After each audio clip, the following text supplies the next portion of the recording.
Hello and welcome back to Supposedly Fun. My name is Greg. I am here today to talk about one of the most exciting year-end things for me, which is the New York Times released its 100 notable books from 2021. This is always sort of a precursor to them announcing their top 10 books of the year, which will be happening at the end of this month. And usually the 10 books are found somewhere on the notable list. So this feels like a good place to search if you are going to be doing something of like predicting what they will be putting in their top 10 for this year. I am not going to do that, but one year when I worked a holiday season at Barnes & Noble, we did try to do that, and we had a contest attached to it, which was a lot of fun. But I'm not going to try to predict this year. But I did go through the 100 notable list and pick out some things that I want to talk about. Obviously, I'm not going to cover all 100 books, but I will put a link to the full list in the description box down below if you would like to check it out. This is usually a great list for me to discover new books. Last year, there were a couple of discoveries. Unfortunately, I have only gotten to one of them so far, but the big one was Overground Railroad by Candace Taylor. This is where I found out about that book, and I listened to it on audio, and I loved it so much that I went out and grabbed myself a copy, and I love it. And I am still waiting to get to the other ones. The only one I remember off the top of my head was the Book of Eels. That's something from last year that I picked up off of the notable list and would like to get to. It's on my list saved on Scribd for audios that I would like to get to.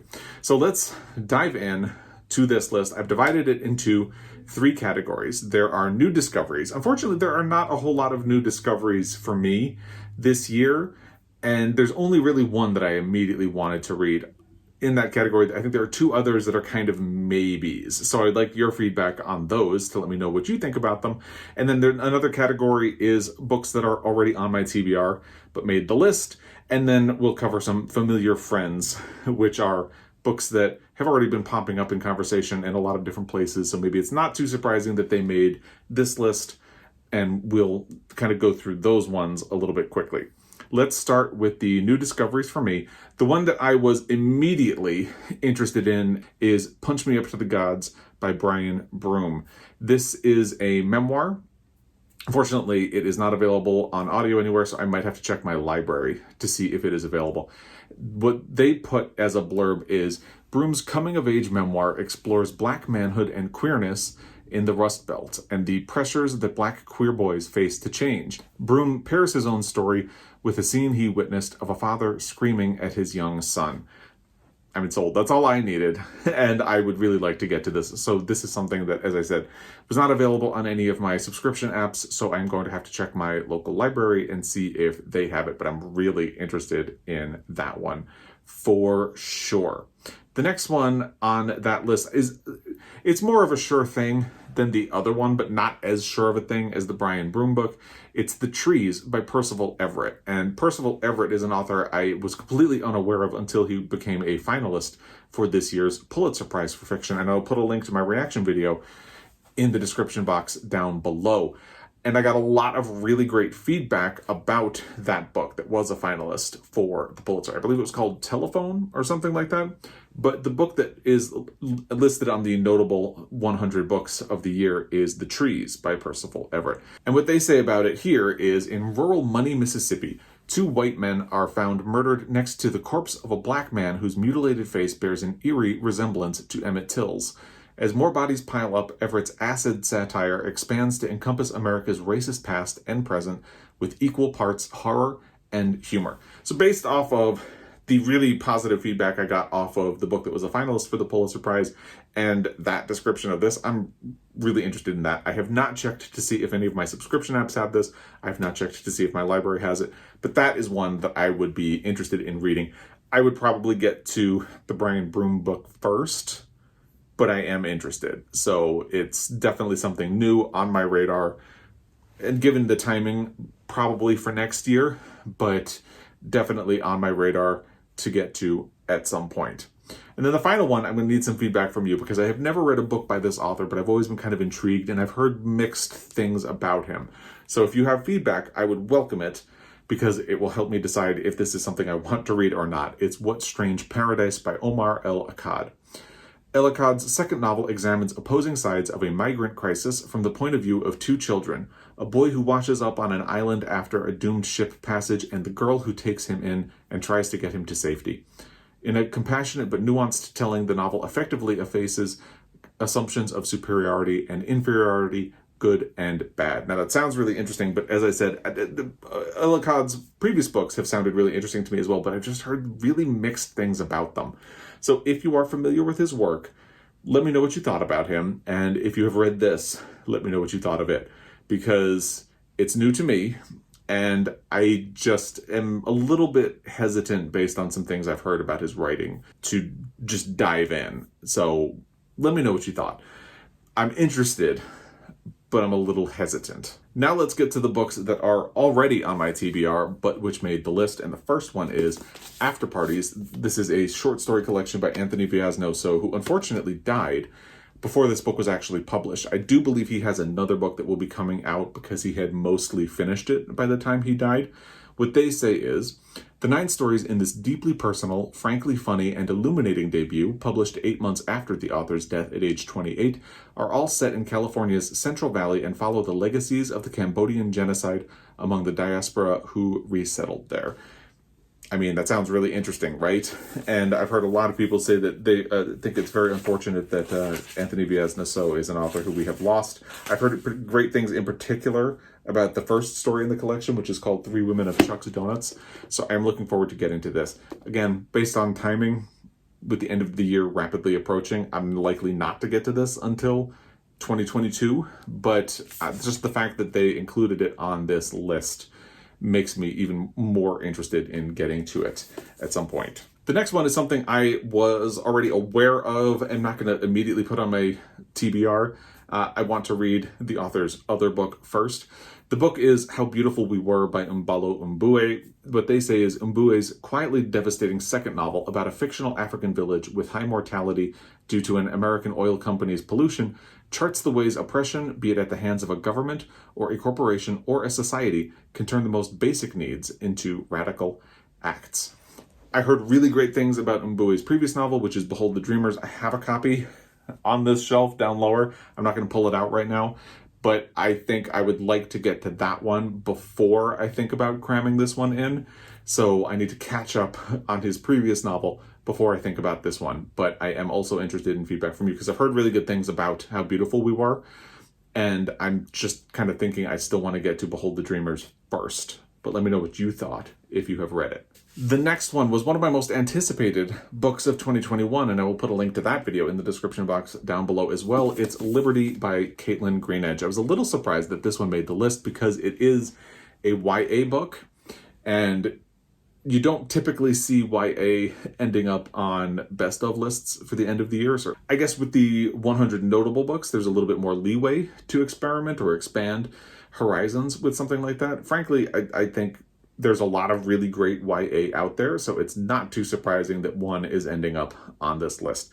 What they say is, based on the lives of Susan Smith McKinney Stewart, the first Black female doctor in New York State, and her daughter, Greenidge's second novel centers its post-Civil War New York story on an enduring quest for freedom, a feat of monumental thematic imagination. And again, I mean, sold.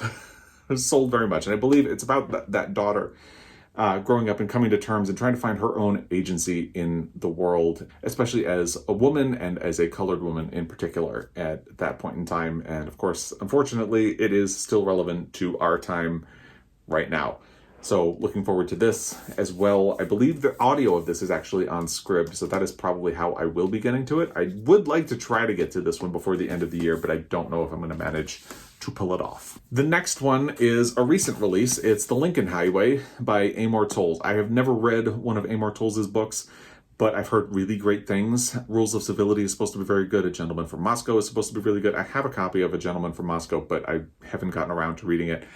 So part of me feels like, sort of like the Mbue situation, I should get to one of those before I think about this one. But I have this one because it was a Book of the Month selection. So I don't know. We'll see. And it is a little more timely. We'll see what happens. They say, set in the 1950s, Towles' exhilarating novel follows 4 boys on a trip across America from rural Nebraska to the skyscrapers of New York. All of them seek a better future but have very different ideas about how to get there. Over the course of 10 days, this multi-perspective story offers an abundance of surprising detours and run-ins. And it sounds really interesting. It is a very big brick of a book, so this one is definitely not going to be happening until 2022. But hopefully it will be happening at some point. The next one that is already on my TBR is going to come as no surprise to you. It was on the Washington Post's top 10 books of 2021, which I will also link in the description box down below. It was longlisted for the National Book Award, and I will put my reaction to that in the description box down below as well. You have a lot of viewing down there. Let's just leave it at that. It's the love songs of W.E.B. Du Bois by Honorée, Fannone, Jeffers. Honorée, Fannone, Jeffers also did a really great interview with the New York Times Book Review podcast. If you listen to that, if you don't, maybe check out that episode. I thought she was just fascinating to listen to. So what they say about this is this triumphant debut novel follows a young Black woman figuring out how to live with joy in the modern American South. The novel switches between the past and the present, alternating the heroine's story with those of her ancestors.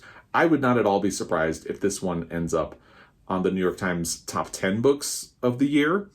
We'll see how that pans out, but I feel like it has a lot of momentum going into the end of the year, and a lot of people are still talking about it, and I've heard mostly good feedback about it, so we'll see if that translates to anything more. The next one is something that was, I did another most anticipated releases video for the second half of the year. I'll put that in the description box down below. And The Magician by Colm Tóibín was on it. I have not read any of his books. Part of me is again thinking that maybe this is a situation where I should read some of his older books. Somebody was just telling me about the Blackwater Lightship. I have a copy of, I'm blanking on what it's called, but the one set in Argentina. Hold on a second, I'll tell you what it is. It's The Story of the Night. So I have a copy of that. I'm probably going to read The Story of the Night first at this point, since I'm not going to be getting The Magician in by the end of the year. At this point, again, it's a big brick of a book, but I do really want to read this. He's an author I really feel like I need to read because I've just heard so much really great feedback about him, and I have to get to it. They say, in this novel of huge imaginative sympathy, Tóibín delves into the rich interiority of the German novelist Thomas Mann. From childhood to early success to exile abroad, we follow Mann through personal challenges and political turmoil as he turns the complexities of life into art. And that sounds really interesting. I've heard good feedback about it so far. I haven't heard really much negative, but also there haven't been a whole lot of people who have read it yet. So I hear more about his older books than about this one, which is why I'm thinking The Story of the Night is very likely going to be on my June TBR when I prioritize Pride Month reading. So I might try to get to that one before I get to this one, but I'm glad I have a copy of it in the meantime, especially since Joel actually won this on Instagram. So thank you to Joel. The next one comes as no surprise to anyone who follows the Booker Prize. It's The Promise by Damon Galgut. This novel follows a white South African family from the final years of apartheid to the present. A long-deferred vow to their black housekeeper becomes a stand-in for the nation's moral bankruptcy.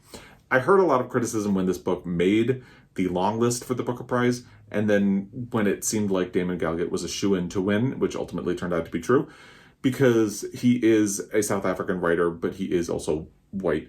However, I think the fact that the book is really grappling with that sense of whiteness in South Africa, I mean, I haven't read it, so I can't really say, but hopefully that will at least balance that out a little bit. I've heard some good things about it. I've heard a little bit of negative things about it. Britta Bowler DNF'd it, I know, pretty early because there was something. I don't remember the line that made her put it down, but it was a doozy. And I do want to give it a try. The audio is available on Scribd, so maybe I'll get to it before the end of the year. Maybe I won't, but I do want to read it and try it for myself, and we will see how that goes. The next one is Razorblade Tears by S.A. Crosby. This sprawling gopher baroque pulp thriller is about two dads, one black, one white, both ex-cons, who decide to avenge the murders of their sons.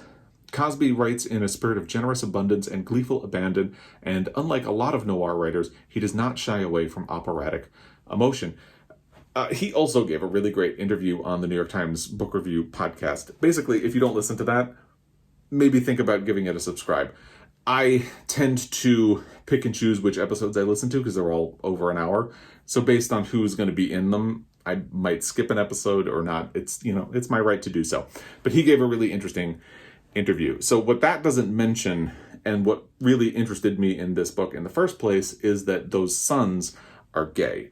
And part of why these fathers are seeking to avenge their son's death is that they feel like they weren't there for their sons, they weren't as accepting of their sons in life, so they need to make up for it now in death. And they sort of go on a journey of acceptance and questioning how they reacted to their sons being gay in the first place, along with all of the typical noir trappings, or modern noir, if you like, however you want to say it. But that has me really interested in this book. And actually, I just noticed that the audio of this is also on Scribd now.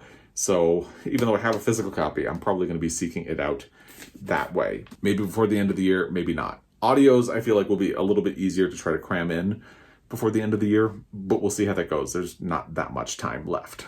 The next one is also not that much of a surprise because it's The Sentence by Louise Erdrich, and Louise Erdrich won the Pulitzer Prize for fiction this year for her book, which was released last year, The Night Watchman.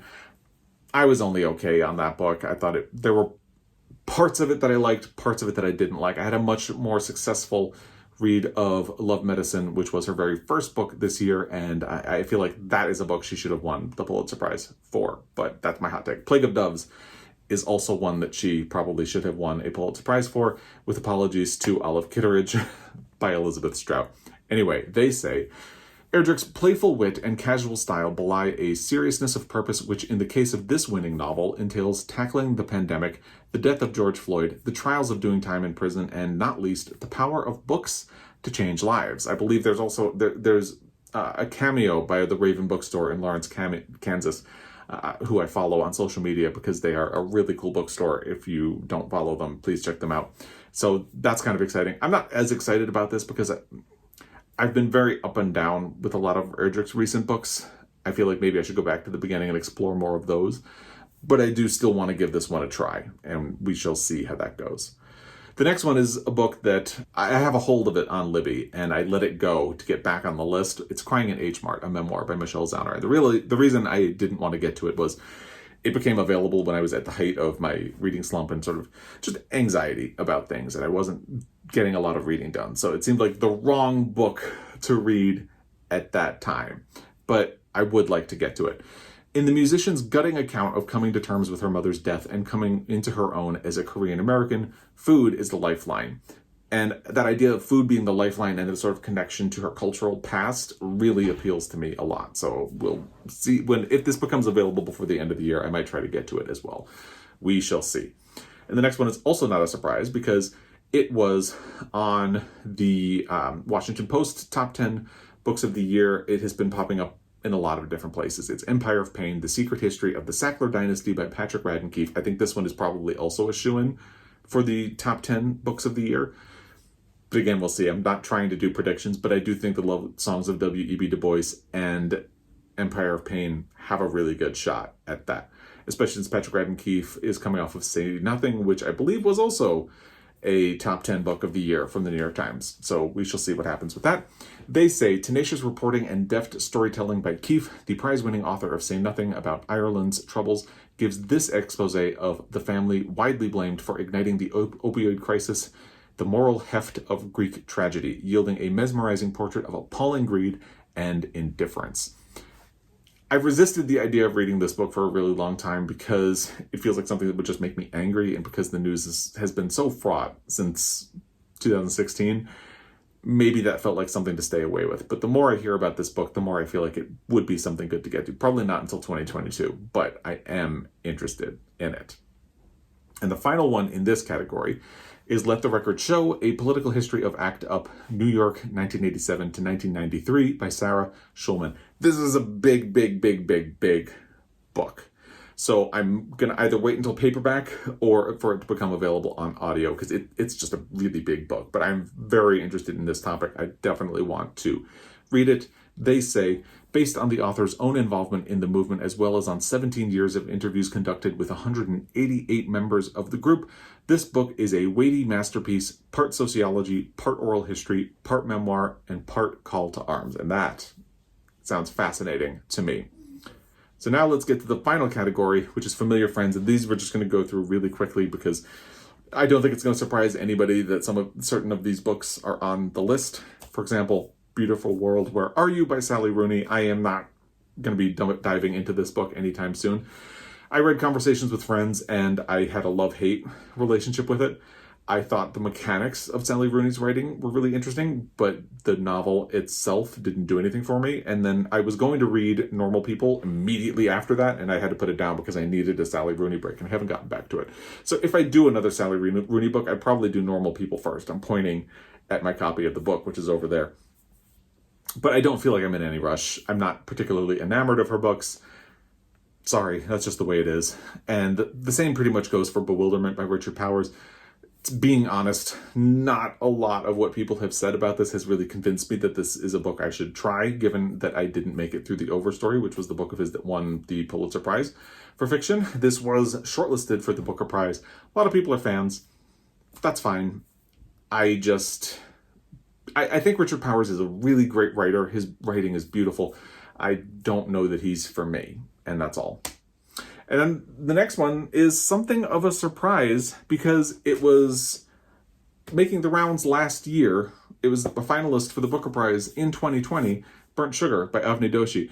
I'm wondering if, and I can't remember when this was released in the United States because I ordered my copy from the UK. So I'm wondering if there's some weird eligibility thing that means it wasn't released in the US until after they did their 100 notable books last year, which would make it qualify for this one. Either way, it feels like a bit of a throwback, but I read this book and I loved it. It is poison in a beautiful way. It could also be full of trigger warnings, so don't dive into this without making sure that all of that would be okay with you as a reader. Actually, my sister was just asking me if she should read this, and I steered her to a different book instead because I feel like it would be too much of a trigger for her. But so look into it, make sure it would be for you before you do it. But it's a great book, and I'm just kind of a little surprised that a year later it's making the 100 notable books for the New York Times. Then we have Cloud Cuckoo Land by Anthony Doerr. This was a finalist for the National Book Award. This is probably also likely to end up on the New York Times 10 best books of the year. We'll see. I've just discovered that the audio is available on Scribd, so I think I'm going to release my library hold and probably do the audio instead and go that route. I am not too excited, but All the Light We Couldn't See, which is the book that he won the Pulitzer Prize for, did surprise me. So I'm willing to be open to the idea that Anthony Doerr could surprise me again, and we'll see how that goes. The next one is Crossroads by Jonathan Franzen, which was also on the Washington Post's 10 best books and is probably a shoo-in for the New York Times as well. I'm rolling my eyes because I have failed at reading two Jonathan Franzen books, The Corrections and Freedom, and I don't think I'm going to be diving into another one, certainly not anytime soon. If he does end up winning the Pulitzer, I would give it a try, but that is what it would take to get me to try another one of his books. There's been a lot of really great feedback from people. Some people were surprised, but most people kind of agree with me that they're just not into Franzen at all. Then there's Detransition Baby by Tori Peters. This is a book that I feel like I should immediately want to read, but from reactions to it and the premise of it, I'm just not sure. So if you've read Detransition Baby, let me know what you thought of it in the description box or in the comment section down below. I'm not sure. And initial feedback based on it made me hesitate even more. And then we get to another probably not surprising addition, Harlem Shuffle by Colson Whitehead. He won the Pulitzer Prize for his two previous books, but I don't think he's going to be in line for a third. Maybe he'll surprise, but yeah, not very surprising that he showed up on the notable list at the very least. Don't know if he'll make the top 10, but I'm not surprised he is on the notable list.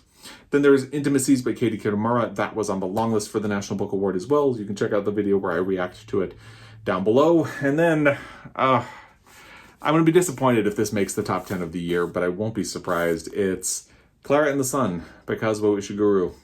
I was really looking forward to this book. Didn't actually like it all that much. I already talked about this a couple of times, including in the Washington Post's top 10 reaction, so I'm not going to spend a lot of time on it now. If you want to see that, check out the link down below. But yeah, it was not for me. And then there is The Light Perpetual by Frances Spufford. That made the long list for the Booker Prize, and I'll put, a reaction to that down below. Did not make the short list, and I heard very kind of mixed things about it. Some people thought it was very manipulative. Some people thought it was very insightful and beautiful.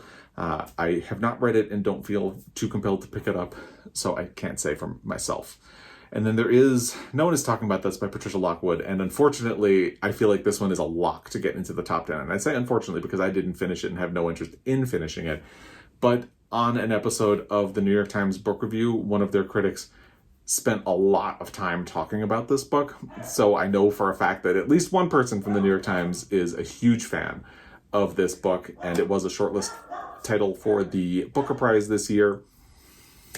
I feel like it's just going to happen and I'm going to have to deal with it. And that's what it is. Then there is O. William by Elizabeth Strout.